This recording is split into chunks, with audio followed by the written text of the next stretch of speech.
Next, we've got White Van Karl. Oh, excellent. Stereophonics, Vegas 2 times, XFM 104.9 into the last hour. Yeah. And then 3 shows to go. That's true enough. Until we're off the air. I'm Ricky Gervais. With him, Steve Merchant. Carl. Oh, yeah. All right? Yeah. Go on, tell you, we cut short last week, weren't we? You had an amazing story about Neil Armstrong, didn't you? Well, we've been doing quotes, haven't we? Like famous quotes. Sure. Yes. I've, gone down in history. Yeah. And I was saying, quotes don't really matter. It's more the situation that you're in than the quote itself. Go on. So, like Neil Armstrong, if he'd have said, tie bacon round your head. I'm as happy as a pig in dust. Yeah, that would have still gone down in history as like being the thing that Neil Armstrong said, wouldn't it? Yeah. Yeah. But Space is driven in mental, probably would have been. But he chose to say something profound and meaningful to befit the situation. He got it wrong. Actually, it's a small step for man, one giant leap for mankind. But he was meant to say. We discussed this last week. Stop showing off. Well, no, but people might have listened last week. Yeah, it doesn't matter. I can't imagine. Well, we better tell them every week then. Yeah, but he said he should have said this is one small step for a man. Yeah. But anyway, he had a good effort, and that's quite. And that's an example of what I'm saying. The fact that he got it wrong, but it still went down in history. Right. But anyway, the bit that and it didn't happen anyway, did it? What do you mean it didn't happen anyway? That's what a lot of people say. That no one's actually been on the moon. Ah, yes, of course. They filmed it in Teddington Studios. Well, they were saying something about there was shadow on the film, and you wouldn't get shadow on the film, and there's all sorts of things. These people that you always quote as they. Who are they? Are they living in jars? Are they little fellas in jars? Look, Go on. Do they appear to you in dreams? I've spoken to different people about it, and there's loads of little things that if you watch that programme, of them being on the moon, there is no way they could have done it. Right. Done. Fine. Yeah. Done. Anyway. That's put to bed. Yeah. But Good. anyway, as he was getting back in the spaceship on the moon, or whether it be a TV studio, he said, good luck, Mr. Croucher. Right. Have you heard this? No. And the reason he said that was because when he was a young kid, and he was, I think it was Croucher, but when he was playing as a young kid in his garden, he was playing baseball with his mate, and he chucked the ball to his mate, and his mate hit the ball, and the ball went over the fence to the next door neighbour. Right, so he goes, right, I'll just nip over and get the ball. And as he was getting the ball, the window was open to his neighbour's house, and he heard like the woman shouting at her husband saying, I'm not going to be giving you a bit rude, so if you've got a kid in the car or whatever, turn it down. What, yeah, that's covered that, yeah. Right. Genius. I'm not, no matter how many times you ask me, I'm not going to be giving you oral sex. The day I do that, man would have walked on the moon. Right? Yeah. He grows up, he gets on the moon, and he remembers all that story, and as he gets back in the spaceship, he says, good luck, Mr. Croucher. Now, do you know, I have to say, I've heard that story before, but when I heard it, the woman said, the day I give you a blowjob is the day the boy next door walks on the moon, which makes it all the more profound Impossible. and enjoyable. Yeah, and unlikely. Yeah. But yeah, no, I've heard the same story, Carl. Yeah. Look how pleased he is. I love that. Right, so not only have you remembered that anecdote, which may or may not be true, but of course you've also proven The that... day I give you a blowjob, that kid in the garden's probably going to walk on the moon and say something about giant leaps. Exactly. But, you must have heard the thing that it never actually happened. Yes, we've all heard Yeah. it. We've all dismissed it as nonsense. And moved on. Yeah. Yeah. And got on with our life. Right, Carl. What? Should we do White Van Man? Oh, you didn't prepare me for that. We better play a track and then I'll I'll fish out the newspaper and stuff. This is a good little bootleg track here from Meats and Poultry here. They've mixed A with Outcast. Right. Chorus is great. Is it highly illegal? It is. So people shouldn't rush to their tape machines now and press play Okay, and so record. whatever you do, don't record this now if you're recording it. Hold on, don't say anything.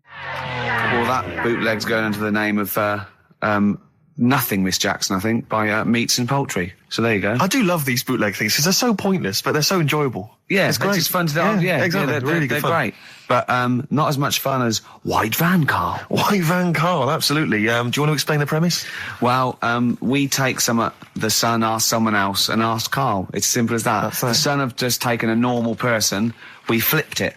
We're going to ask Karl the same questions about the week's news. Yeah, just basically your opinions, Carl, as ever. What do you make of, well, obviously the big news, David Beckham's broken foot? Is this a big concern for you?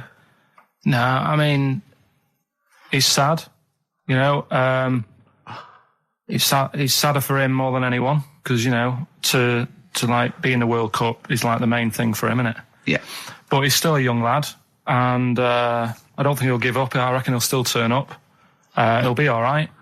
And, yeah, good luck to the lad. You know I like David. I'm not going to slag him off. Wise words. Yeah. He says that like he knows him. Like he's popping round for drinks later. Yeah, like we tried to stitch you up. Go on. But obviously yesterday, was it yesterday? I think maybe Thursday. The Sun printed a big picture of David's foot and encouraged everyone to touch it at midday, because hoping that this would somehow, if we all thought and prayed together, somehow that would help his foot heal. Do you believe in that? No. Any belief in that? No, you're going down the old like Uragella route, aren't you? Sure. And it's stupid. Yeah. I'm sure. I mean, it's nice effort and everything. It sort of cheers everyone up. Hold on. You believe in ghosts and warlocks and licking toads. Why is that any more stupid and all those things? It's not going to work, is it? All right. Fine. It's rubbish. Okay. Eminem, Without Me, on XFM 104.9. I'm Ricky Gervais, with me Steve Merchant. Hello there. Little Karl Pilkington. Into the last hour, 3 hours of broadcasting to go, Karl, for us. 3. Yeah. What are you going to be doing? Three Musketeers. Because you'll obviously still be working here. You have a day job, don't you? What is it you do exactly? I make stuff. You make stuff? What, like furniture? Promos and stuff. Oh, right. Sort of a bit of in talk there, but basically like little trails for the station. Yeah. That's what I do all week. Yeah.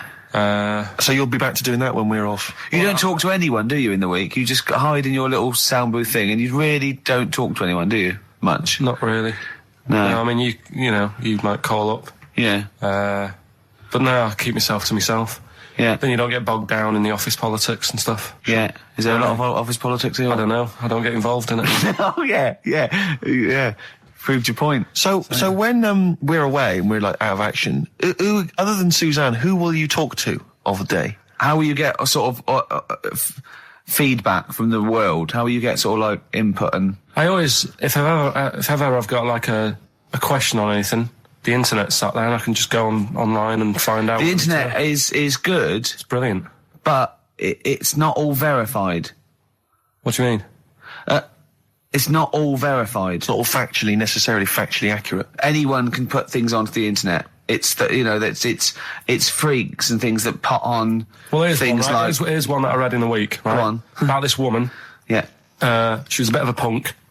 And to get her hair done like she wanted it. Super glue? Right, no. She got lard. Apparently it's a popular thing, you might know. Put lard on your head. Yeah. And you put it in the oven. Oh.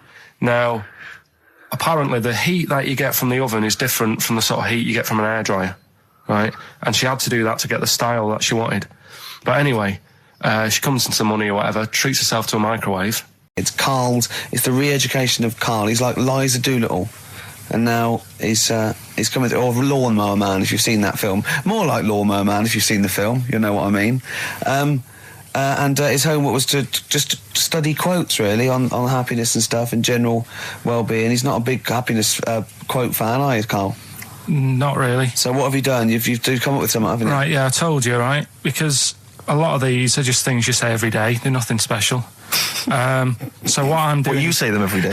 Well, the sort of things you come out with and you don't even think about it, do you know what I mean? Yeah. They're on the TV all the time. People on the radio are saying these sort of little quotes. Sure. And what I've done is, remember that programme on Channel 4, Faking It? Yeah. Where they got some, like, posh kid to be on a door and all that. What I've done, I've... Imagine if that was the pitch for the show. Dear Channel 4, just going to get a posh kid on a door or something? Yeah, Yours sincerely, Karl. Come in. Yeah. TV producer. Yeah, go on. So, what I've done, this little book of quotes, happiness quotes, I've picked 2 that are real. Okay. And I've made one up. Right? And we've got a guess. And you've got to guess. Okay, then, go on. Well, I'll tell you what, Rick, why don't we, when we've heard them, we won't confer. No. You'll write down yours, A, B, or C, and I'll write down mine, and we'll see how it Okay, works. Karl, off you go. Right, and just because I'm looking at this book, it doesn't mean I'm actually reading. No, I know. Don't worry, we're clever. No, we know, we can't see yet. Call my bluff. Yeah, go on then. Nothing is worth more than this day. Okay. Yeah. Yeah. All right. Yeah. The way I see it,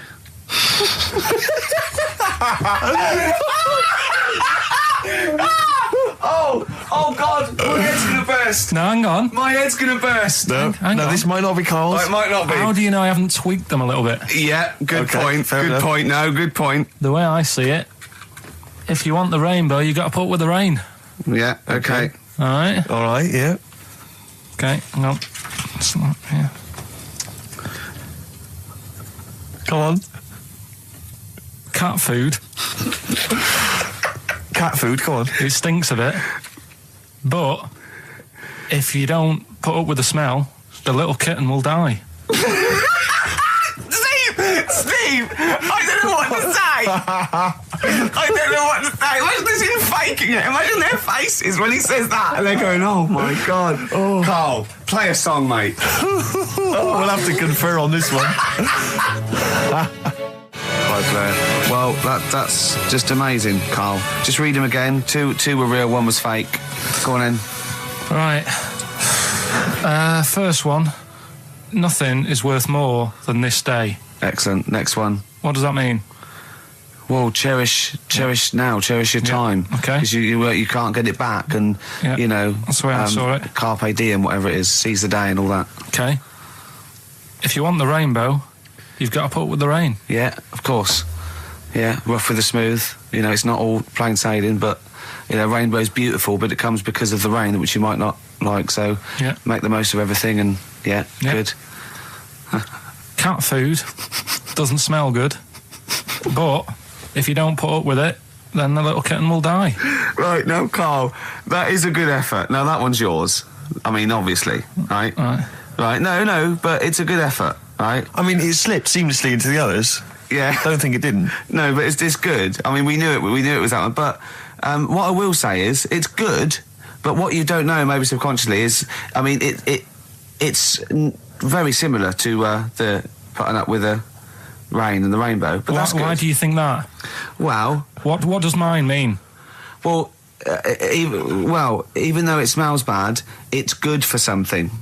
Right. So I didn't look at it like that. What did you look at? I kind of thought... Was yours more specifically about cat food, generally? Because, normally it's an analogy. Yeah, or a metaphor for something, much bigger. Well, no, the way I mean, Dolly Parton, who I think did the rainbow rain thing, she wasn't specifically concerned about weather conditions. No. It was a sort of general idea. It was all about life. Yeah. Well, that's what I've done. Go on. I've used an everyday thing. Yeah.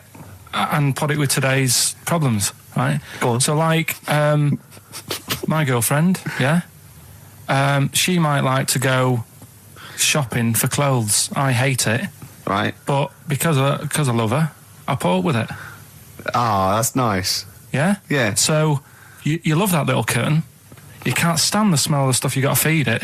But because you love it, you go, well, I'll put up with this just for a few minutes, and then I can, squeeze its head later and give it a little... Sorry?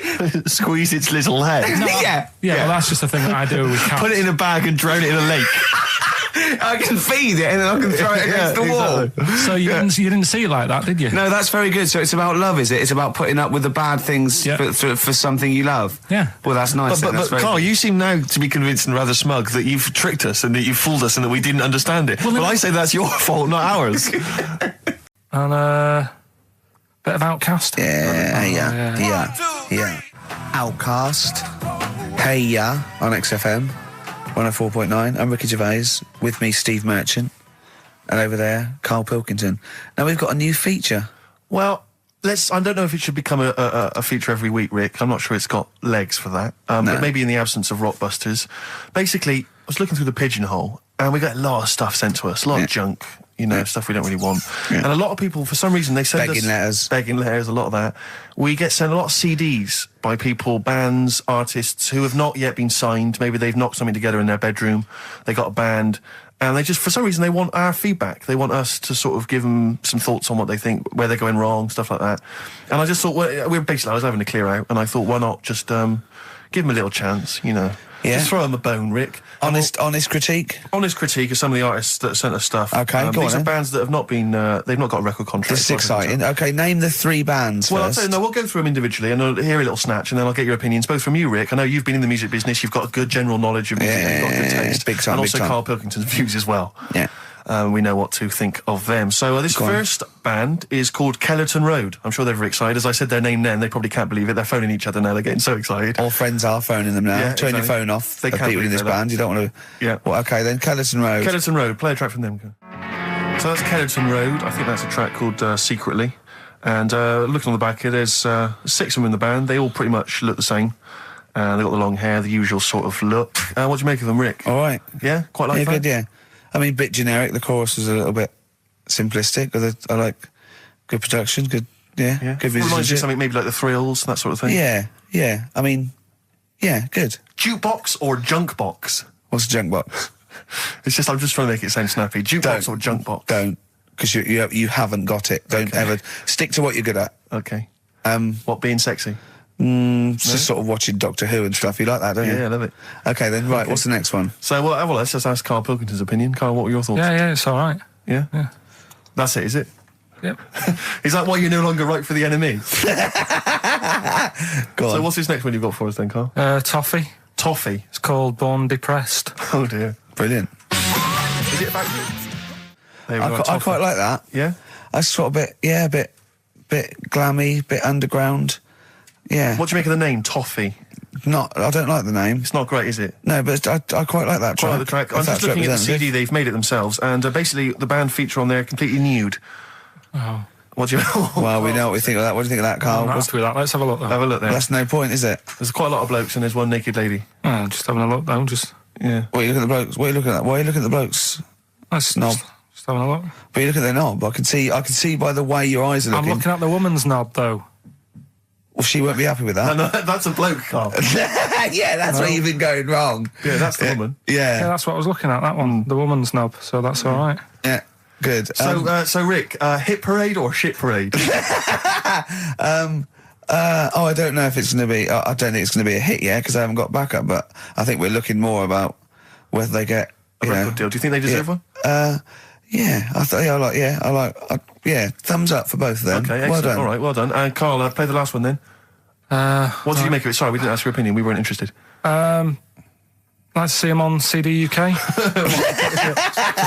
like that on the CD cover. Okay. And this last act, I think, is this right? Picture Centre? Yeah. Picture Centre. Picture Centre. My favourite. You like that? Yeah, that's my favourite out of all of them. Good. There's a bit of Amy Mann in there. A little bit Cocteau Twins. Yeah. No, really good. Really good. Really intriguing, that. Karl Pilkington? Yeah, it's all right. If you didn't like it, what would you say? It's weird, though, isn't it, music? No, do you know what I mean? It's like, it depends what you're doing. Do you know what I mean? That's all right. If you're just having a game of crib or whatever, it's just on in the background. That's the thing with music. I don't think you can sort of slag any of it off. It's times, and it depends what mood you're in and stuff. Yeah. So this is a pointless feature. It's a pointless feature. We'll do it again, I didn't come up with it. No, I don't. All right, don't slag it off. Okay, we'll do that again then. I was quite enjoying that, but okay. No, do you understand what I'm saying? Well, that it's not worth having an opinion about music. Well, I'm not that bothered. I'm just saying... Imagine if he was on the panel of Fame Academy or Pop Idol. Yeah. That'd be great. He'd go along, and Nicky Chapman go, yeah, you've really improved. I really like that. I don't know what you're wearing. Dr. Fox, you were hot, baby.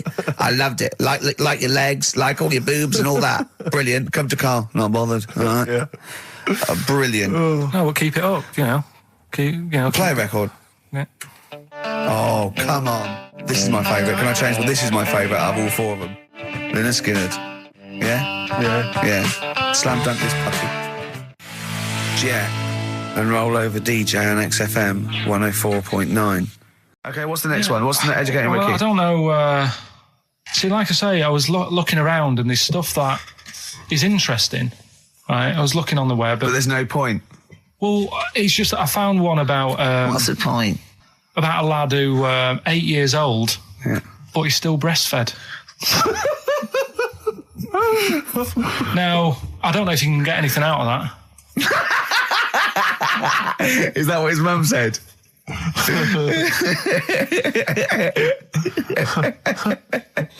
What do you mean I don't know if I can get anything out of that? You don't need to. No, it's just that, you know... Where did you read that? That was on the internet.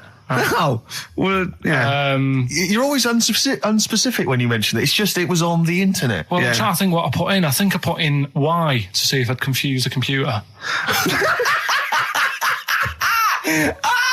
Carl, you are... No, honestly. I did a search, put in Y, and it came up with funny things that, like, why is this person doing that? Why is that? And it had a picture of this 8-year-old lad, sort of, on his mum's nipple.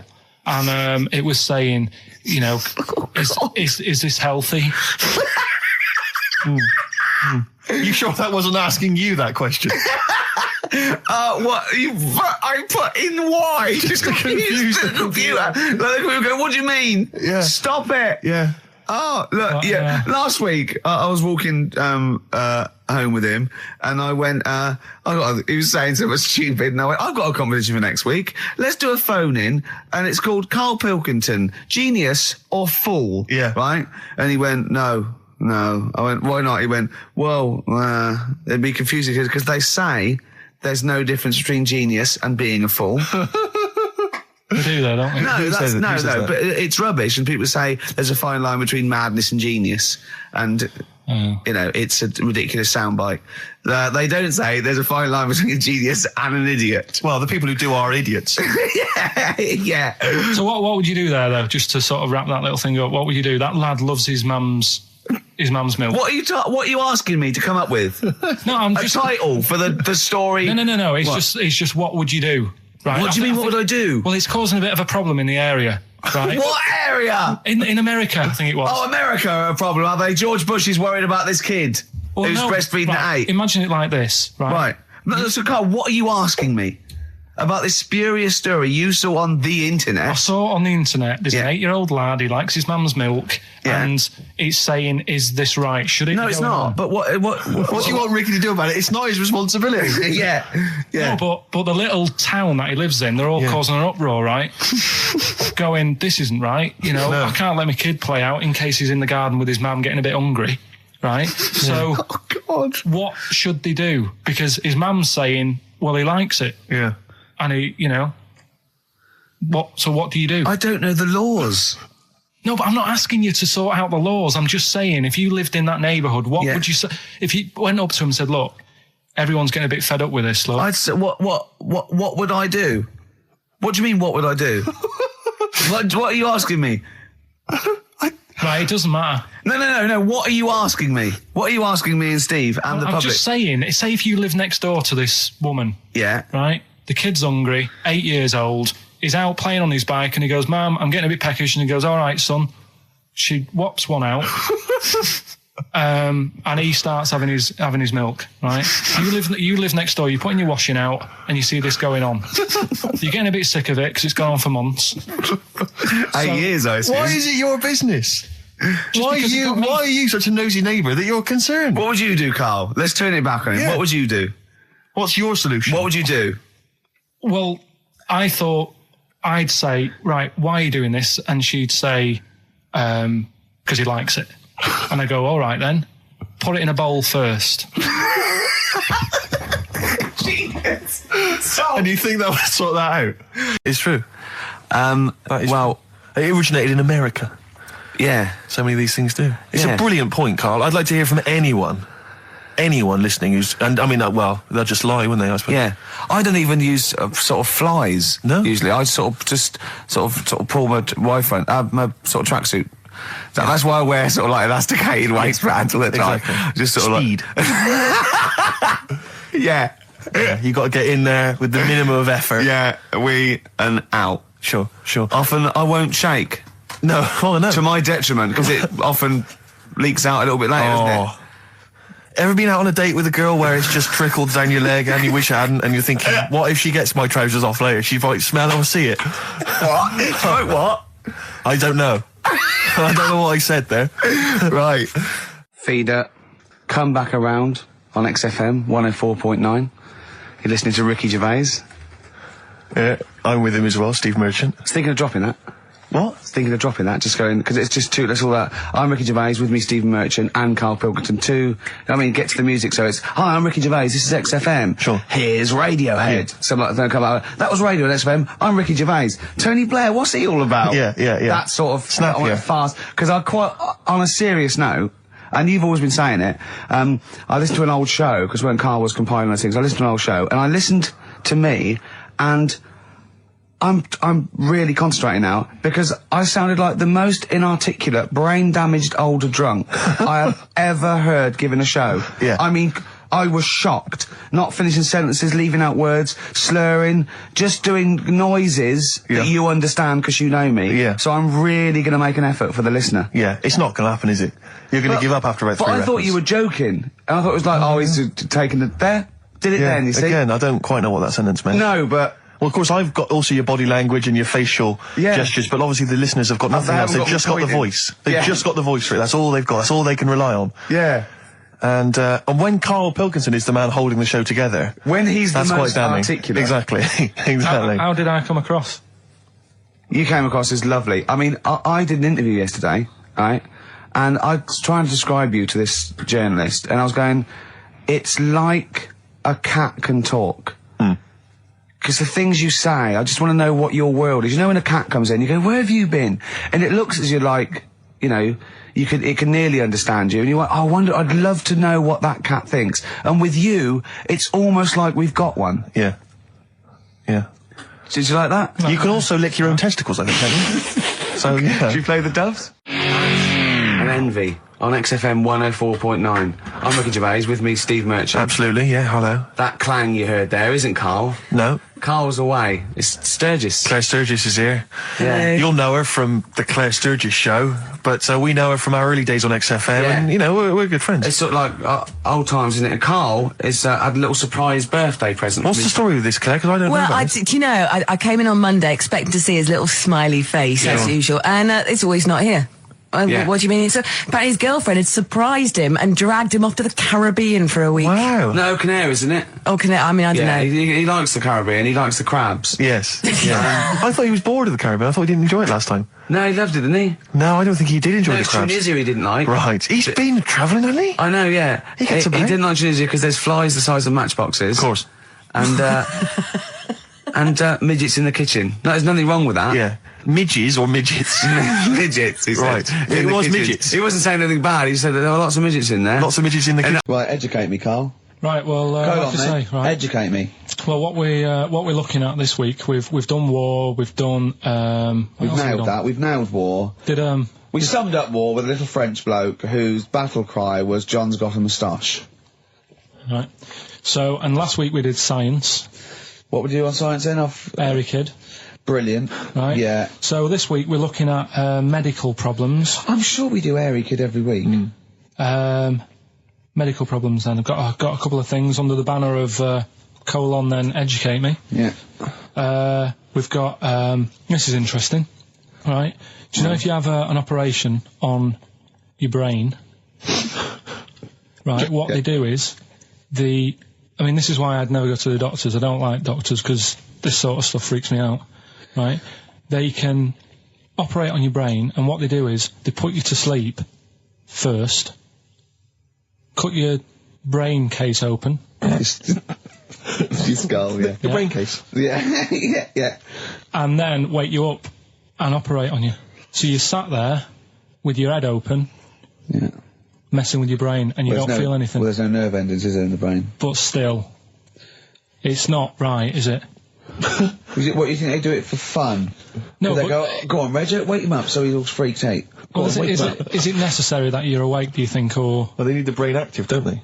Yeah, but it is when you're asleep, you're having mad dreams. I had a mad dream the other day. Go on. No, I might tell you about it later, but there's no sense to it. But, so your brain's still... Where is this conversation? Yeah, I mean, it'll turn out, I go, no, Karl, I was there, that wasn't a dream. Yeah. No, but... So, I mean, if I had an operation... On your brain, heaven forbid. Well, operation anywhere, I'd like to sort of think, well, I'll have an injection, I'll go asleep, but when I wake up, it'll all be sorted. Yeah. The fact that... Your brain case is open. Open, and they wake you up and you think, oh, is it all done? And they say, well, have a look in the mirror. And your brain... See, I don't think they do that. I don't think they try and frighten you when you're doing an operation. Yeah, I don't think that you go about your business and they sort of follow you around, dabbling. Yeah. No, but it's almost like they are having a bit of a laugh with you. Right, well, I'd just like to say now that they don't. Anyone who's going in for an operation on their head, do not ever listen to anything Karl says. Why have you got to be awake? Because you'll be bored anyway, you'll be sat there. Well, they give you a telephone directory, look, and they say, look how many Macs are in there. That's the Scottish telephone directory. And, you know, time flies when you're counting that sort of thing. No, but do you know, like, when you... What are you telling me? What are you asking me? I'm just saying how weird it is. It's weird, isn't it? It's like, do you know when you go for a haircut, right? It's a bit embarrassing. Well, I don't anymore, but when you go for a haircut, it used to be... When you go for a haircut? It used to be a bit embarrassing when, like, they'd wet your hair and they'd make you have that sort of Hitler cut because your hair's wet, and I used to hate it, and I think, do you have to do that? Do you know what I mean? You know what I mean? Similar. It's very similar to open skull surgery. What I'm saying is, it's almost like barbers like to do that to make you look daft and feel daft for a bit, and there's women coming in and out, and you're sat there with a daft haircut. Yeah. And this is what that reminds me of. Do you think they do it in a shop window, this brain operation? I'm just saying, it's a bit weird. Why are we doing it in John Lewis's? Just so more people I love the idea that that's what doctors are doing. Let's make this guy look a bit stupid. Yeah. Open his brain Look case. at the twatty look with his brain out of his head. Take a Polaroid, Reg. Take a Polaroid. Look at him. Look at his face. Right, clock his face when I give him the mirror. Get this on camera. Put this fake nose and glasses Sorry, did you teach me something then? Was that educational? I taught you that your brain case can be open with your awake. And you just sat there sort of letting them get on with it. Brilliant, I've learnt that, I'll never forget that. Right. As I was coming in, there was like a bunch of posh lads, I think university students, trying to get in, because they're doing one of those scavenger hunts that they have to get points for charity and do stuff, and one of theirs is get on a live radio show. Right. So I sort of felt sorry for them, so I said they could come on here, just for 5 minutes. Who are they? All right. They're just... Are they toffs? They are sort of like toffs, but they're trendy toffs. They're obviously... Trendy toffs? I don't know what's that. Is that like Lady Victoria Gervais? Is she No, I don't mean that, no. They're both sort of like that, Will of Pop Idol. Right. They're like him, sort of like trendy but posh. Okay. They seem nice enough, and they're doing it for a cancer charity, and they just get... They've got, what is it, like they got their sponsor to do various... Exactly, I don't know quite how it works, but they're gonna come on and, because we get, for coming on this live radio show, they get 17,000 points. Right, good. If I can put that in context... Yeah. If they were to say, to help deliver a baby, they only get 7,250 points. But it's much easier. It is. There's lots of women just happily dropping sprogs all over the place. You can't get on a live radio show these days for love nor money. That's true enough. You know what I mean? Yeah. So, when are they coming in? Karl said they're going to just... 1:30, I had a word with them. Okay, what did you make of them? They are posh. Really? But, they said they're going to wander about and go and see if they can deliver a baby and that. And then come back here for 1:30. And, I don't know if it... I hope they don't, like, leave a baby sort of half out, you know, if they've got it, you know, they're... Push, sorry, we're going to have to shoot off, we've got to go and see... We've got to play an instrument in a marching band for 8,500 points. Well, I did say be here definitely at 1:30, because I don't want you getting in the way of the white van questions. And the other thing is, right, they get 7,500 points for delivering a baby, but they get 9,000 points if they cut Peter Stringfellow's hair. Well, he's very precious about his hair. It's a more delicate operation, isn't it? There's more that can go wrong. That's true enough. Take an unconventional animal for a walk in a park. What is an unconventional animal? I think that could be a dog that just doesn't play by the rules. Yeah, that's a dog that's into Slipknot. Yeah, that wheeze in a urinal. Yeah, exactly. Standing up. Exactly. Yeah, well, I'm looking forward to that. Yeah, I'm sure they're lovely guys. Good luck to them. Yeah, we'll see you later. Well, we're back, and there's a few more people here. Absolutely, well done. Yeah. Well observed. Yeah. Do you want to say hello? Yeah, Hi, guys. And what are you doing here? This is Mark and James, or Sco and Belch, and we're here. Sorry, your names are what? Sorry, say the last bit again. Or what? Sco and Belch. Sco and Belch? Yeah, that's right. Do you want to explain that? No. No, from the drinking games, I imagine. Yeah. We've got worse names than that, but it's radio, so... Sure. Now, you're presumably students? We've just well, we kind of graduated. We've been in work like about a year or two. And what do you do? I work for a management consultancy. I work for a distribution company up in Birmingham.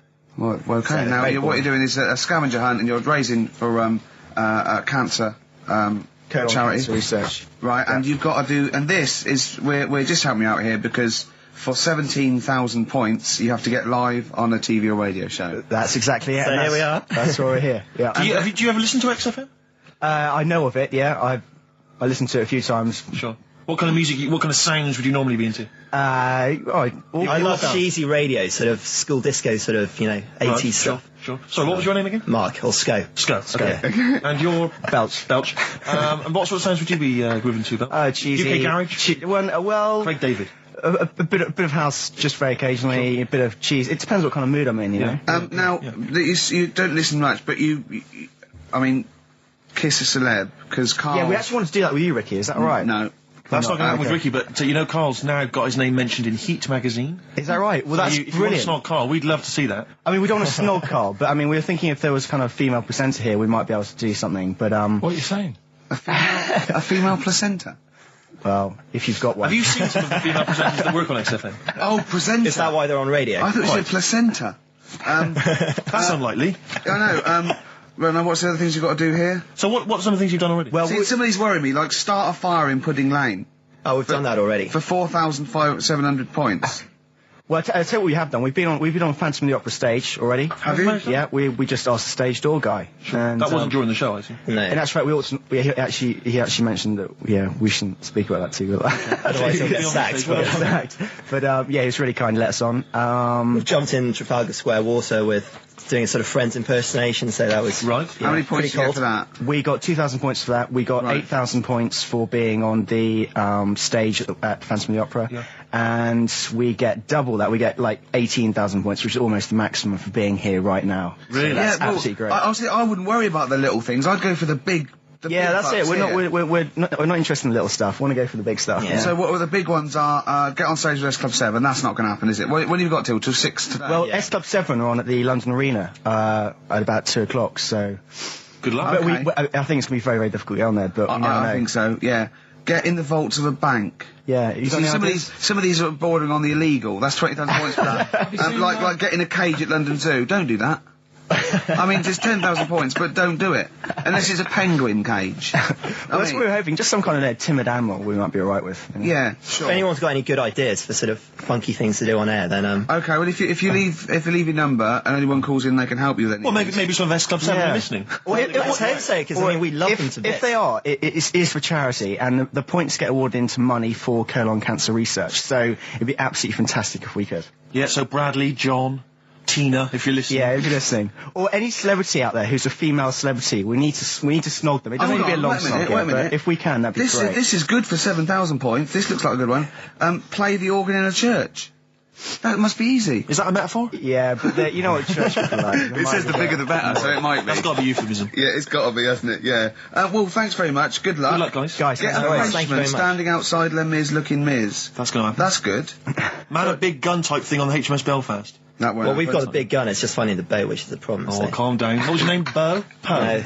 Po? Sco. Thanks very much. Guys, thank you very much. Cheers. Bye. Well, what it was, right, just before the quiz started, I had to go to the toilet, right, because the rule is, right, people who don't go to it, once it starts, phones off, no more toilet. They take it dead serious, don't they, right? Yeah. So, I went to the toilet. Now, I'm not being out of order here, it just got me thinking, right? I went to the toilet, the gay fella in there, right? There was a gay fella in there. Gay fella in the toilet. Now, how could you tell? How did you know? Just typical, everything about it, right? Everything about it, right, yeah. Oh. What, large handlebar moustache, leather cap. Butt plugs, amyl nitrate. Could I just say that these views do not reflect the views of the management of XFM or me and Steve. Or most of the people in this country. Go on, Karl. What's your problem? Yeah, but this is what I'm worried about, really. But this is why I only got Danny Minogue right. Right? Because this was floating around my mind. Went to the toilet. Icon, now, go into the toilet.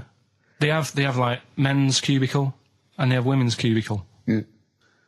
Now, without sounding out of order, is it wrong for me to think gay men should have their own little cubicle? Go in. They should have their own. Well, not cubicle. You mean an actual toilet, I suppose. When I was at the urinal, normally, there's a fella there, and then you go, all right, and there's no pressure.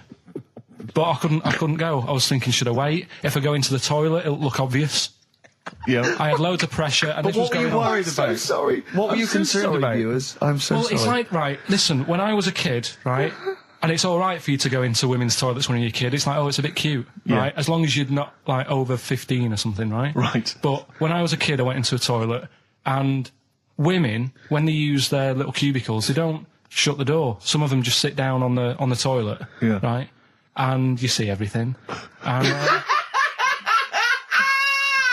no, seriously, that's probably one of the first times I saw, like, a woman. Yeah. That, right? And my Auntie Nora when she was staying over. What happened with your Auntie Nora? She was, she's into wearing caftans. Into wearing what? You know, caftans. Oh, yeah. What are caftans? Big, bellowy sort of dresses. Right. And, yeah, I used to sit on the floor at home in front of the telly. Sure. She was on the chair behind. Yeah. She did a bit of a sort of a Sharon Stone scene. Oh, God. Yeah. Did you see it? There was no underwear? No. What age were you? What was it like? What age were It you? was like a ripped tennis ball. What? Right, we're off air. We're off air. Either that or put us in for the Sonys. Iced tea. That's how I'm living. A bit of old school hip hop. Where's our tea? All right. Good point, yeah. Go make me a cup of coffee or something. Well, before you do that, can I just qualify something? I'm a little bit concerned about your toilet discussion. Well, what exactly is your point again? I was just a bit bemused. You see, it's a tricky one. All I'm saying is, right, there I was at the pub quiz. I go to the toilet, not thinking about anything. I try to go, right? There's a little gay fella next to me. I love this little gay fella. Now, the weird thing is, there's nothing stopping him having a little glance, right? Because he's allowed in the fella's toilet. Yeah. Now, I'm not allowed to go into the woman's toilet and have a little look round. Right. So all I'm saying is, should they have another toilet area? What, for gay people? Yeah. And so this would be gay men and lesbians? Is that going to complicate things? Well, I mean, I can only assume. I mean, to what point? I'll ask you a question, right? If you're intimidated, that's a shame. But you know, most gay men aren't looking at your knob. You know that. What do you mean? I can only say that 99.9% of gay men who use a urinal standing next to what they assume is a heterosexual man aren't looking at his knob. What they're doing then? They're emptying their bladder. No, but the thing is, I can't talk. You're saying like, you know, about would you have one toilet for lesbian women and gay fellas, right? What does that mean? Would it be mixed? Would it just be? Well, would it have a man on one? That's heterosexual man. One little picture of a woman on the other, and then what? What would the little icon be? A man and a woman. A man and a woman. Just having a chat. Yeah. In pink and dot lines. But you couldn't mix them, because then what would happen is you'd get people who are going, oh, I'll play up to this a bit. What, pretend to be gay? And yeah, you know, sort of grow a moustache and shave their head. And pretend to be a lesbian. Right. Yeah. So, well, I see. So, you know, people pretending to be gay so they could go in and have a look at the lesbians. Yeah. Right. So that would mean that we need 4 cubicles now, wouldn't we? Yeah, no, this is fine. 4 cubicles. So every pub How now... many toilets do we need at Every the pub's moment? now got 4 toilets. Oh, Karl, bisexuals. Yeah. Now, interesting. Bisexuals. How many toilets do we need now? Call the council. Do you use any? Huh? No. No, because they're interested in everything, aren't they? Because the little bisexual fella will be looking at your knob. Right. With them, what you do, you just have a door, you open it, and there's one urinal there. But it's time for White Van Man, which is where we ask Karl the questions that the Sun asks someone else. Exactly. It's an article in there where they ask them, you know, typical man on the street, the big questions of the day, gives them their platform to the nation, and we think this is just too good to let out, because we only care about one person's opinion in the country now. That's true enough. He's the came out, and there he is. There he is. Right. What do you make of New York's ex-police chief saying we need more bobbies on the beat? He's come over here. He's the guy that sorted out crime in New York City. He's come over. He said, "You're going all over the place here. You need more bobbies on the beat, more policemen, a visible police presence." There was something last week about some copper in London who was sat on a bench, and he was asleep or something. And people were like outraged because like he should be looking after, you know, England's people not nodding off on a park bench. Which is a bit daft because they were shouting he should be looking after England's people. Was this the 16th century you went back to? What do you mean he should be looking after England's people? You know, wherever he was, if he was in like a park somewhere, they were like really annoyed because he was asleep. But sure. He was probably undercover. No, but the thing is, if there would have been any trouble, I'm sure he would have woke up. Yeah. If there was any if someone needed help and he screamed, he would have woke up. So I don't know why they were having a go at him. Yeah. And he might not have been there at all. So, you know, it was, you know, so he probably have his radio turned on, didn't he? Yeah. Listening to Heart. So you're not concerned then that there's not the crimes going up? I think there's enough. I see quite a lot of them whizzing around. Okay. You're happy then? Yeah. As long as you're happy, Karl. So you don't think it's too much crime? No. Just the right amount of crime? Yeah. What about the fact that new gambling laws give Blackpool the green light to become a British Las Vegas? What do you make of that? Are you a gambler? Little bit when I go on holiday, like going in the arcade and having a little flutter. Sure. What's your favourite? I have a go on the fruit machines. Yeah. There's a good one called The Simpsons. Right. Is that your favourite? Yeah, it's quite good. Is that a tie-in with the TV show The Simpsons? Yeah. Okay. Will he make Blackpool the next Vegas? I don't think so. No, nor do I. Can't see it happening. No. You been to Blackpool? Yeah. What was it? It's a bit rank. Is it? It is a bit rough. Okay. Needs a lot of work doing on it. Yeah. No, that won't happen. Okay. And you're not worried about this encouraging gambling generally? Gambling's not a vice you're concerned about? If you're a gambler, you're a gambler. Do you know what I mean? If Blackpool isn't done up, they'll go somewhere else to have a flutter. Sure. So it's not going to make any difference. Okay. No. Well, it's time. Whoa. Go on. That time, isn't it? Yeah. Play the jingle. Yeah. White van man, Karl. Brilliant. Recorded at great expense, that jingle. Yeah. This is where we just hijack an idea from The Sun, which is White Van Man, where The Sun asks, in this instance, a cabbie by the look of it. Oh no, a fruit and veg shop owner. Ours is slightly different because The Sun sort of like pick on a perfectly normal member of the public. Exactly. So that's where we've got the upper hand. Yeah. And they ask him about the the hot potatoes. This week, Karl, my first question to you, well, your thoughts, please, on the criticism of the BBC over their coverage of the Queen Mum's death. What do you make of this? You're aware of all the criticism that Peter Sissons asked some probing questions? No, I thought it wore was a burgundy tie. I thought that's it. Yeah, he just it didn't show respect. He just had a burgundy tie on. See that? That's not really not showing respect, is it? No, it's not. You know, you show your respect by sort of doing the news on it, giving her a bit of coverage and showing, what publicity. What a good woman she was or whatever. Yeah. And then you move on to sport news or whatever. Do you know what I mean? Yeah. I totally agree. I don't like the way everything's morbid. I was thinking about it. It's like, the way in birthday cards and that, people always put funny things in them. I think you should save things like that for funerals, for like funeral cards and that, and try and cheer people up at times when they're low. Do you know what I mean? Because on your birthday, you're quite happy anyway, so you don't need someone putting a funny comment in a card. I think, when you send a card... What would you suggest? Well, whoopee cushion, but on the vicar's chair.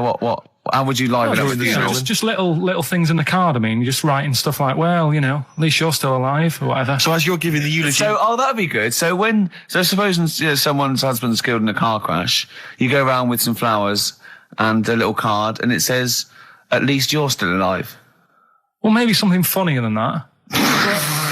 Well, maybe like if you got up to give the eulogy during a funeral, just wear a pair of comedy tits. Yeah, or those glasses that are eyes on sort of springs. But why has everyone got to be so sad about someone dying? No, what annoys me is that when you see the people on television, they sort of members of the public, and they're crying about the Queen Mother, who was sad when anyone dies, sad when anyone nan dies. She was 102, and it's sort of like I think they should cry. Well, there's a picture in the paper today. I don't understand it. There's a picture in the paper today of various people who were lining the funeral. Kind of route yesterday, and there's a picture of a very young child, maybe sort of 5 or 6, on the arms of her dad, and her head bowed, and it says a young girl there weeps for the Queen Mother. And I was looking at it, and you can tell she's just tired. She's just tired and bored. It's so transparent that it's not crying. It's most just, people what are don't we cry doing when their here? nan dies. Exactly. It's sort of like... But what is a 5-year-old girl going to be? Why is she going to be crying? The Queen Mum said, I can't believe it. Yeah. Teletubbies? No, the Queen Mum. Oh, not the tweenies. No, it's on in a minute. Yeah. It's like... Oh, dear. I mean, I know. I'm sure, I don't know much about her. I don't know if she was a great woman. And obviously, it's always sad when someone dies. But it's like, it's interesting that there was a lot of tourists in that long line of people that are now queuing for hours upon hours to see her dying in state, because it's clearly just people who want to be a part of history. Must be gutting if you're over from Sweden and you find out that, you know, the Queen Mum's died. Oh, you must be devastated. You probably don't want to carry on with your visit. Exactly. Really. Okay, listen, Karl. I think we've covered that. What do you make of the? What do you make of the first genetically modified baby? Oh, are you worried about this? Do you know what did they do? What?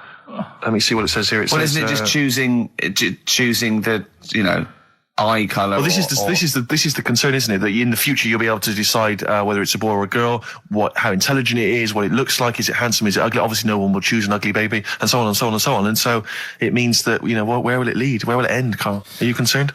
I've thought about this a lot. What will us three look like in the future if they're being, you know, genetically modified beautiful people? What will we be like? How will we be considered in society? True, yeah. But we've talked about this before, haven't we? About the cloning thing. Yeah. That's a bit weird.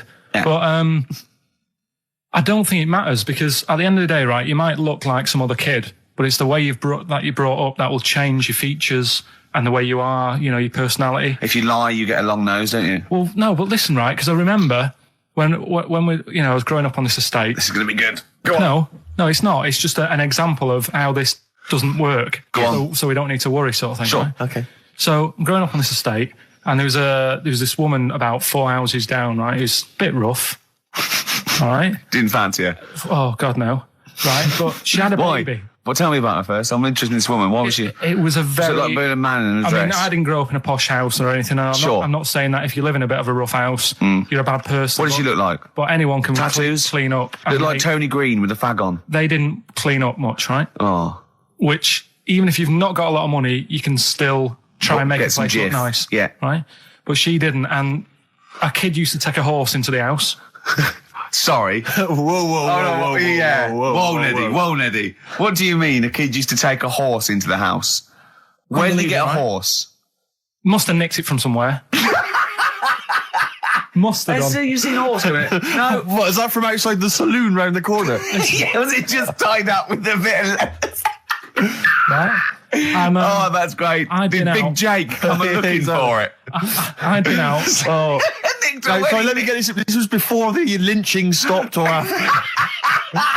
Where did he get a horse from? What do you mean he must have nicked it? His mum said, where'd you get that from? I bought it. All right then. But keep it out of the kitchen. I don't want you going Catlin rustling. Where did he get a horse from, Karl? And how long did he have it for? Was he leading it or riding it?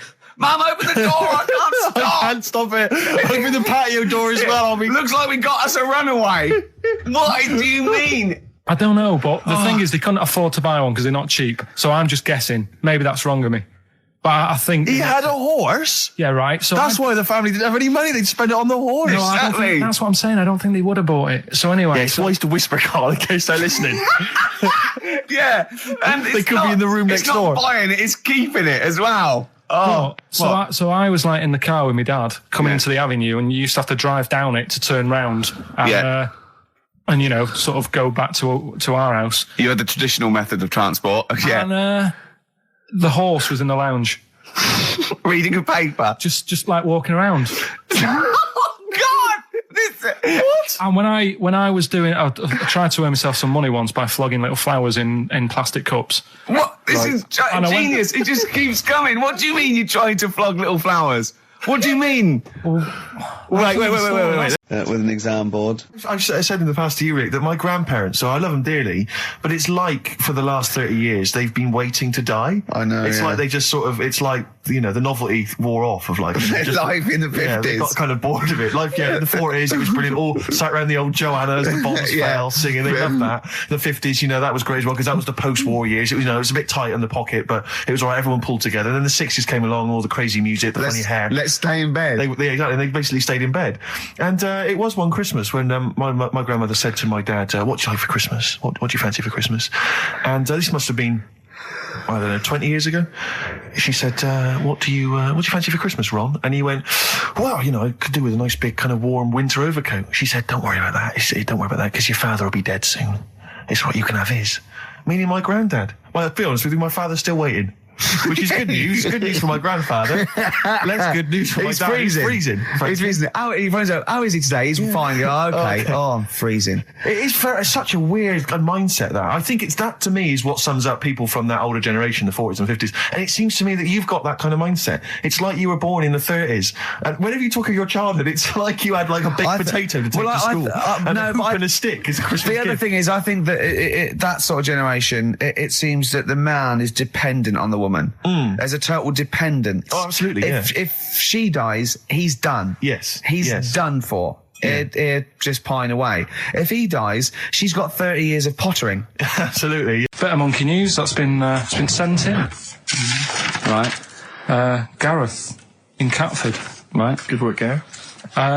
Basically, it's about this monkey. Oh yeah. In the jungle. Yeah. It's got a gig at an hairdresser's. What are you talking about? What are you talking about? It's got itself a nice little job going in an hairdresser's. As what?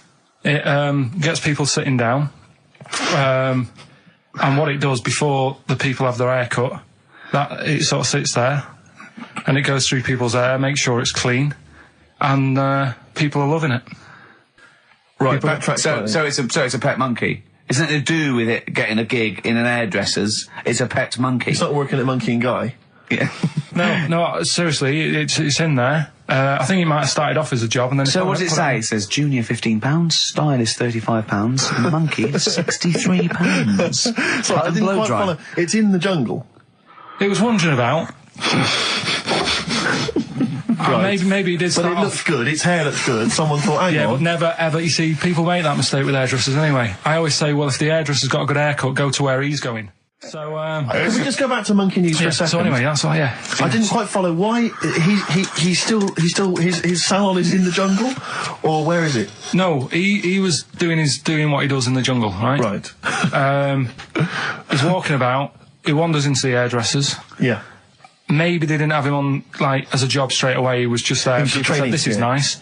He's sat there picking the knits. Carl, I don't know where to start. Then it's just it's the embellishment. You don't walk in. He walks from a jungle to an hairdresser's. I mean, you're an idiot. You really are. I'd love to see you try and get a job in an hairdresser if there was another monkey up for it.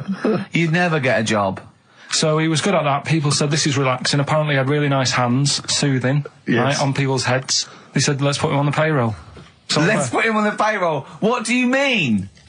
Yeah, I'll give you that. Okay, this is the news item, is it?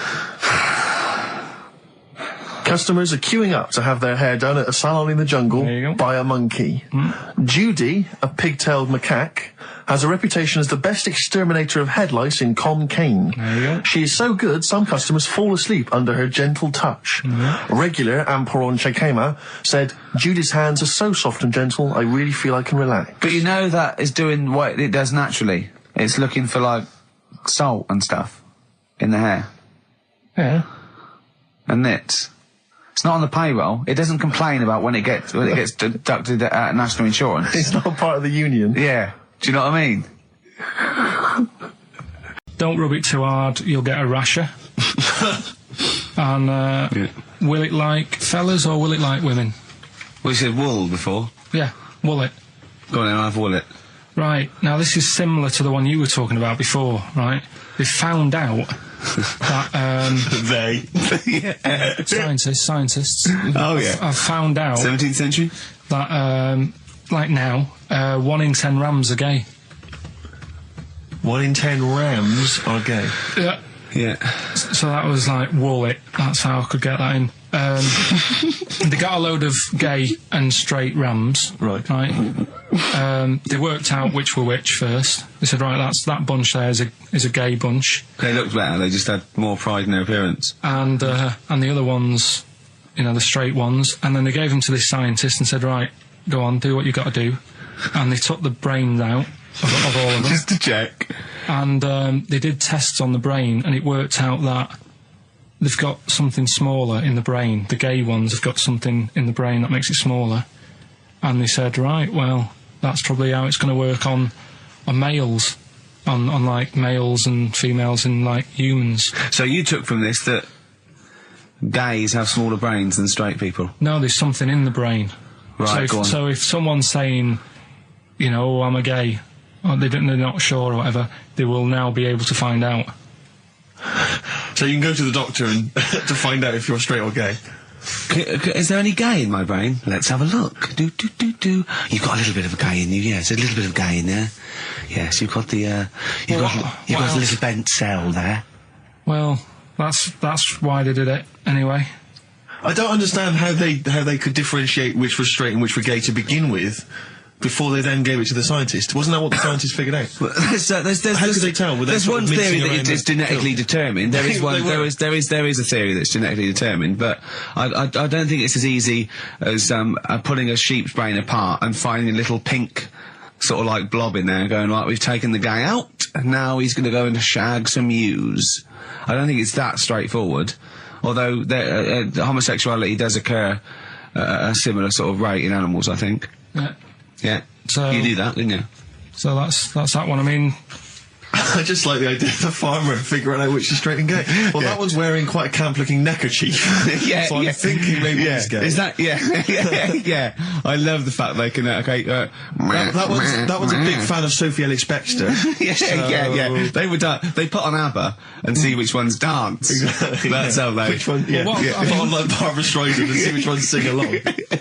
You were filling in a form, weren't you? It was all about your girlfriend thinking you're a div. And it's happened before, isn't it? Because she came home and you'd filled out a form to get a job once, hadn't you? Yeah. What was that for? Granada Telly. And on it... Well, let Karl explain. Yeah. You see, this is what annoys me with job applications, because rather than just saying, do you want the job and what can you bring to this business? Yeah. Do you want the job is a good one. Because the thing is... That's sort of the end for the boys. No, listen, right? Because if they say no, I don't think they want the job. Yeah, but listen. Go on. I mean, I presume with what you do, you have to take people on and stuff. Well, in a fight, you mean? You know what I mean? Yeah. And I think it's more important that you're willing to graft and put the hours in. Sure. Than say that, you know, you did well at school. Yes. Sure. Because if I wanted to, I could have done well at school. Of course. I just didn't want to. Yeah. So where's this going? So you had the application form. So when it came to the qualifications bit and that, I couldn't fill them in because I didn't have any qualifications. And it was also asking about your languages. And I put down English quite good. English quite good. And his girlfriend came over and seen the form that he'd sent off. This was a copy of it. Yeah. And so she went, oh, you know what I mean? So that's what started, you know, the disappointment. So they're going to get that and think that you're not English. I don't think I've got it. It was ages ago. Right. How long ago was it? Oh, well, it was when I was still in Manchester, so 5 years ago. I don't think you've got to know. I think you'd... There could be a long list. I mean, there's probably a lot of admin problems in that organisation, but they probably... But what I meant by it is that I can speak English, but I don't know all these long words that people use all the time. Yeah. Oh! As I was coming in, there was like a bunch of posh lads, I think university students, trying to get in, because they're doing one of those scavenger hunts that they have to get points for charity and do stuff, and one of theirs is get on a live radio show. Right. So I sort of felt sorry for them, so I said they could come on here, just for 5 minutes. Who are That's they? all right. They're just... Are they toffs? They are sort of like toffs, but they're trendy toffs. They're obviously... Trendy toffs? I don't know what's that. Is that like Lady Victoria Hervey? Is she No, I don't mean that, no. They're both sort of like that, Will of Pop Idol. Right. They're like him, sort of like trendy but posh. Okay. They seem nice enough, and they're doing it just for a cancer charity, and they just get... What is it like they got their sponsor to do various... Exactly, I don't quite know how it works, but they're gonna come on and, because we get... For coming on this live radio show, they get 17,000 points. Right, good. If I can put that in context... Yeah. If they were to say, to help deliver a baby, they only get 7,250 points. But it's much easier. It is. There's lots of women just happily dropping sprogs all over the place. You can't get on a live radio show these days for love nor money. That's true enough. You know what I mean? Yeah. So when are they coming in? Karl said they're going to just... 1:30. I had a word with them. Okay, what did you make of them? They are posh. Really? But they said they're going to wander about and go and see if they can deliver a baby and that, and then come back here for 1:30. And I don't know if it. I hope they don't leave a baby sort of half out. You know, if they've got it. You know, they're push. Sorry, we're gonna have to shoot off. We've got to go and see. We've got to play an instrument in a marching band for 8,500 points. Well, I did say be here definitely at 1:30 because I don't want you getting in the way of the white van questions. And the other thing is, right, they get 7,000 500 points for delivering a baby, but they get 9,000 points if they cut Peter Stringfellow's hair. Well, he's very precious about his hair. It's a more delicate operation, isn't it? There's more that can go wrong. That's true enough. Take an unconventional animal for a walk in a park. What is an unconventional animal? I think that could be a dog that just doesn't play by the rules. Yeah, that's a dog that's into Slipknot. Yeah, that wheeze in a urinal. Yeah, exactly. Standing up. Exactly. Yeah, well, I'm looking forward to that. Well, I'm sure they're lovely guys. Good luck to them. Yeah, we'll see you later. Well, we're back, and there's a few more people here. Absolutely, well done. Yeah, yeah. Well observed. Yeah. Do you want to say hello? Yeah, Hi guys. And what are you doing here? This is Mark and James, or Sco and Belch, and we're here. Sorry, your names are what? Sorry, say the last bit again. Or what? Sco and Belch. Sco and Belch? Yeah, that's right. Do you want to explain that? No. No, from the drinking story. games, I imagine. Yeah. We've got worse names than that, but it's radio, so. Sure. Now, you're presumably students? We've just we kind of graduated. We've been in work like about a year or two. And what do you do? I work for a management consultancy. I work for a distribution company up in Birmingham. Well, okay. So, Now, what you're doing is a scavenger hunt, and you're raising for cancer charity Cancer research. Right, and you've got to do. And this is we're just helping you out here because for 17,000 points, you have to get live on a TV or radio show. That's exactly it. So and here we are. That's why we're here. Yeah. Do you ever listen to XFM? I know of it. Yeah. I listened to it a few times. Sure. What kind of music, what kind of sounds would you normally be into? I love cheesy radio, sort of school disco, sort of, 80s stuff. Sure. Sorry, what was your name again? Mark, or Sco. Sco. Okay. And you're Belch. Belch. And what sort of sounds would you be grooving to, Belch? Cheesy. UK garage? Well, Craig David. A bit of house, just very occasionally. Sure. A bit of cheese. It depends what kind of mood I'm in, you know. Now, you don't listen much, but I mean, kiss a celeb because Karl. Yeah, we actually wanted to do that with you, Ricky. Is that all right? No. That's not going to happen with Ricky, but Karl's now got his name mentioned in Heat magazine. Is that right? Well, that's if brilliant. If you want to snog Karl, we'd love to see that. I mean, we don't want to snog Karl, but I mean, we were thinking if there was kind of a female presenter here, we might be able to do something. But what are you saying? A female placenta. Well, if you've got one. Have you seen some of the female presenters that work on XFM? Oh, presenter. Is that why they're on radio? I thought you said placenta. That's unlikely. I know. Well, now what's the other things you've got to do here? So what are some of the things you've done already? Well, some of these worry me, like start a fire in Pudding Lane. Oh, we've done that already. For 4,700 points. Well, I'll tell you what we have done. We've been on Phantom of the Opera stage already. Have you? Yeah, we just asked the stage door guy. And, that wasn't during the show, I see. No. And that's right. He actually mentioned that. We shouldn't speak about that too. Otherwise he'll get sacked. But he was really kind to let us on. We've jumped in Trafalgar Square water with doing a sort of Friends impersonation, so that was right. How many points did you get for that? We got 2,000 points for that. We got 8,000 points for being on the stage at Phantom of the Opera. Yeah. And we get double that. We get like 18,000 points, which is almost the maximum for being here right now. Really? So that's absolutely great. Honestly, I wouldn't worry about the little things. I'd go for the big. That's it. We're not interested in the little stuff. We want to go for the big stuff. Yeah. So what the big ones are? Get on stage with S Club 7. That's not going to happen, is it? When have you got till 6 today? Well, S Club 7 are on at the London Arena at about 2 o'clock. So good luck. Okay. But I think it's going to be very, very difficult to get on there. But I think so. Yeah. Get in the vaults of a bank. Yeah. You see, some of these are bordering on the illegal. That's 20,000 points for that. Like getting a cage at London Zoo. Don't do that.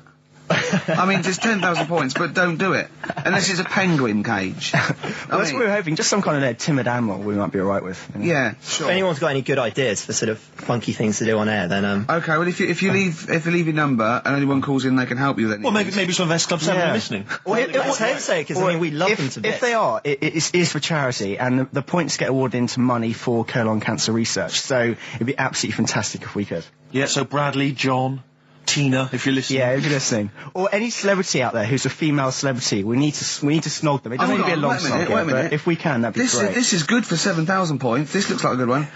Play the organ in a church. That must be easy. Is that a metaphor? Yeah, but you know what church people are like. It says the bigger the better, so it might be. That's got to be euphemism. Yeah, it's got to be, hasn't it? Yeah. Well, thanks very much. Good luck. Good luck, guys. Get an arrangement standing outside Les Mis looking Mis. That's going to happen. That's good. Man, a big gun type thing on the HMS Belfast. Well, we've got a big gun, it's just finding the boat, which is the problem. Oh, calm down. What was your name? Bo? No. Po? Sco. Thanks very much. Thank you very much. Cheers. Bye. Well, what it was, right, just before the quiz started, I had to go to the toilet, right? Because the rule is, right, people who don't go to it, once it starts, phones off, no more toilet. They take it dead serious, don't they, right? Yeah. So I went to the toilet. Now, I'm not being out of order here, it just got me thinking, right? I went to the toilet. The gay fella in there, right? There was a gay fella in there. Gay fella in the toilet. Now, how could you tell? How did you know? Just typical, you know, everything about it, right? Everything about it, right, yeah. Oh. What, large handlebar moustache, leather cap. Butt plugs, amyl nitrate. Could I just say that these views do not reflect the views of the management of XFM or me and Steve. Or most of the people in this country. Go on, Karl. What's your problem? Yeah, but this is what I'm worried about, really. But this is why I only got Danny Minogue right. Right? Because this was floating around my mind. Went to the toilet. Big gay icon, now, isn't she? Go into the toilet. They have like men's cubicle and they have women's cubicle. Yeah. Now, without sounding out of order, is it wrong for me to think gay men should have their own little cubicle? Go in. They should have their own... Well, not cubicle, you mean an actual toilet, I suppose. When I was at the urinal, normally, you know, there's a fella there and then you go, all right. And there's no pressure. But I couldn't go. I was thinking, should I wait? If I go into the toilet, it'll look obvious. Yeah. I had loads of pressure and this was going on. What were you worried about? I'm so sorry. What were you concerned about? Viewers? I'm so sorry. Well, it's like, right, listen, when I was a kid, right, and it's all right for you to go into women's toilets when you're a kid, it's like, oh, it's a bit cute, right, as long as you're not, like, over 15 or something, right? Right. But when I was a kid, I went into a toilet, and women, when they use their little cubicles, they don't shut the door. Some of them just sit down on the toilet, right, and you see everything. And, no, seriously, that's probably one of the first times I saw, like, a woman. Yeah. That, right, and my Auntie Nora when she was staying over. What happened with your Auntie Nora? She was, she's into wearing caftans. Into wearing what? You know, caftans. Oh, yeah. What are caftans? Big, bellowy sort of dresses. Right. And, I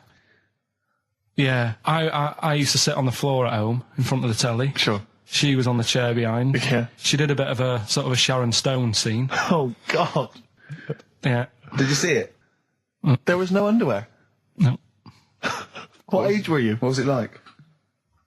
What age were It you? was like a ripped tennis ball. What? Right, we're off air. We're off air. Either that or put us in for the Sonys. Iced tea. That's how I'm living. Bit of old school hip hop. Where's our tea? All right. Good point, yeah. Go make me a cup of coffee or something. Well, before you do that, can I just qualify something? I'm a little bit concerned about your toilet discussion. What exactly is your point again? I was just a bit bemused. You see, it's a tricky one. All I'm saying is, right, there I was at the pub quiz. I go to the toilet, not thinking about anything. I try to go, right, there's a little gay fella next to me. I love this little gay fella. Now, the weird thing is, there's nothing stopping him having a little glance, right, because he's allowed in the fella's toilet. Yeah. Now, I'm not allowed to go into the woman's toilet and have a little look round. Right.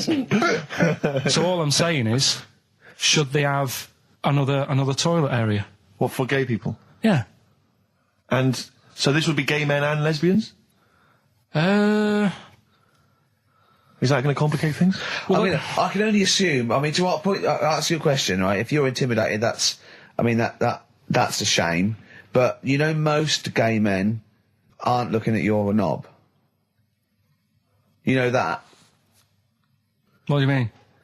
I can only say that 99.9% of gay men who use a urinal standing next to what they assume is a heterosexual man aren't looking at his knob. What they're doing then? They're emptying their bladder. No, but the thing is, I can't talk. You're saying like, you know, about would you have one toilet for lesbian women and gay fellas, right? What does that mean? Would it be mixed? Would it just be? Would it have a man on one? That's heterosexual man. One little picture of a woman on the other, and then what? What would the little icon be? A man and a woman. A man and a woman. Just having a chat. Yeah. In pink and dot lines. But you couldn't mix them because then what would happen is you'd get people who are going, oh, I'll play up to this a bit. What, pretend to be gay? And yeah, you know, sort of grow moustache and shave their head. And pretend to be a lesbian. Right. Yeah. So, well, I see. So, people pretending to be gay so they could go in and have a look at the lesbians. Yeah. Right. So that would mean that we need 4 cubicles now, wouldn't we? Yeah, no, this is fine. 4 cubicles. So every pub How many toilets do we need at the Every moment? pub's now got 4 toilets. Oh, Karl, bisexuals. Yeah. No, interesting. Bisexuals. How many toilets do we need now? Call the council. Do you use any? Huh? No. No, because they're interested in everything, aren't they? Because the little bisexual fella will be looking at your knob. Right, with them, what you do, you just have a door, you open it, and there's one urinal there. I'm working through a load of animals, right, that I'm finding out whether we need them or not, right? Right. Because, like, jellyfish, to me, I'm a bit puzzled by them. I don't really know why we need jellyfish, and I spoke to some expert. Turtles eat them. What? Turtles eat them. Yeah, I know, but do we need turtles? Do you know what I mean? It goes on and on, doesn't it? We need humans. Well, I mean, I might get to that bit, but I need to sort out the animals first. I've got a lot on. So the thing is, I've left the jellyfish. We know we need them, right? So octopus. Yeah. Right, I know they're pretty brainy. Incredibly brainy. A story that I heard, I don't know if it's true, but there was some science lab somewhere, right? Yeah. Where they had some octopus in it, and they had some crabs. Yeah. And at night, the octopus was like getting a bit bored on its own in the dark and that, and they sort of come alive in the dark, don't they? Yeah. They like the dark. Yeah.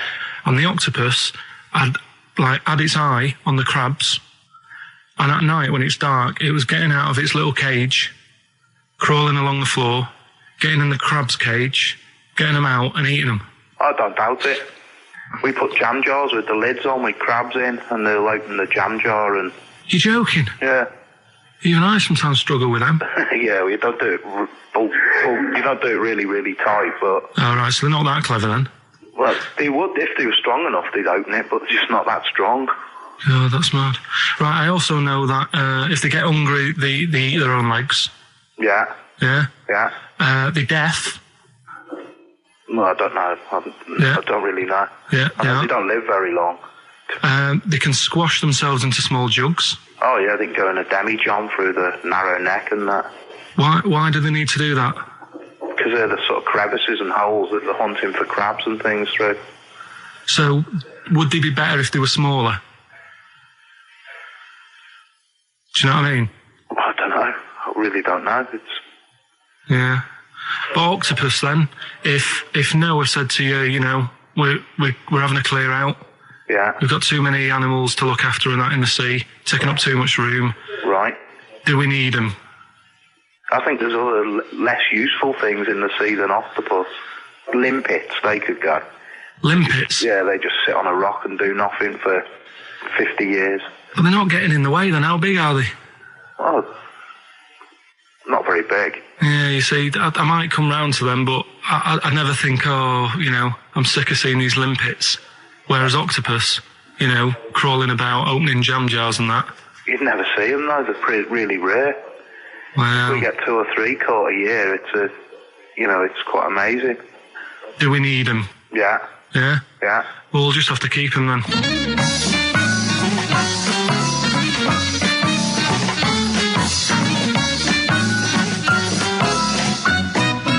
I love that Karl can confuse a scientist. Yeah. Yeah, because all systems of logic break down. I know. Even the scientist was going, well, get rid of Olympics. Yeah. Who was that guy? I think his name was Chris. And where was he from? In a place called Megavissi, where I went one year. Megavissi. And he's a scientist, is he? I think he's got a fish shop or something like that. He's got a fish shop? No, he doesn't. Well, like an aquarium type place. Oh, right. So a fish shop. It wouldn't be fish and chip shop. It wouldn't be asked him that he a Winkle store. He's got a Winkle store at Poole Harbour. Yeah, that's an expert.